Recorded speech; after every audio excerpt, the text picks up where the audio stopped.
మహబూబ్ నగర్ లో జరిగిన రైతు పండుగ మహాసభకు సంబంధించి సీఎం రేవంత్ రెడ్డి ప్రసంగాన్ని సిద్దిపేట జిల్లా కేంద్రంలోని పాలమాకుల గ్రామంలోని రైతు వేదికలో వ్యవసాయ శాఖ ఆధ్వర్యంలో ఏర్పాటు చేసిన వీడియో కాన్ఫరెన్స్ ద్వారా రైతులు వీక్షించారు. అయితే ఈ కాన్ఫరెన్స్ కార్యక్రమానికి అనుకున్నంతగా స్పందన లభించలేదు.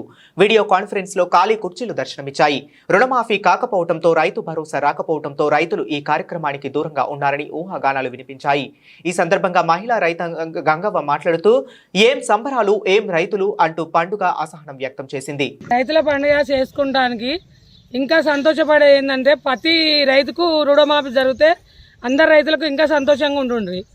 ఈ రైతులకు ఏం బాధ ఉందంటే కొందరికి కొందరికి కాకపోయేసరికి అందరు బాధపడుతుండ్రు. ఈ రైతు బంధు కూడా ఈసారి వల్లే రైతు బంధు ఏతాడని ఆశపడ్డారు. కనీసానికి ఇప్పుడు నాట్లేసేటప్పుడు అందితే రైతులకు ఇంకా సంతోషం ఉంటుంది. ప్రతి ఒక్క రైతు కానీ రుణమాఫీ కూడా మొత్తం చేయాలి. రైతు భరోసా కూడా అందరికి పడాలని కోరుకుంటున్నాం. ఇప్పుడు గవర్నమెంట్ కోరుకునేది ఒక్కటే, ప్రతి రైతుకు రుణమాఫీ రావాలి, అందరికీ రైతు బంధు పడాలి. రైతులు సంబరంగా పండుగలు చేసుకోవడానికి ఇంకా ఇంతకంటే ఉత్సాహంగా కూడా రాగలుగుతారు. కాకపోతే అందరికి అసలు తృప్తి మొదలైంది. కొంతమందికి రైతు బంధు పడ్డది, కొంతమందికి వల్లేదు. అట్లా కూడా బాధపడుతున్నారు. ప్రతి ఒక్క రైతుకు 1 లక్ష వచ్చినా కానీ సంతోషపడేటోళ్ళు. మొత్తానికి సగం మంది కన్నా రాలేదు, సగం మందికి మాత్రమే వచ్చింది. ఇది గవర్నమెంట్ కోరుకుంటున్నాం, సీఎం గారిని కోరుకుంటున్నాం.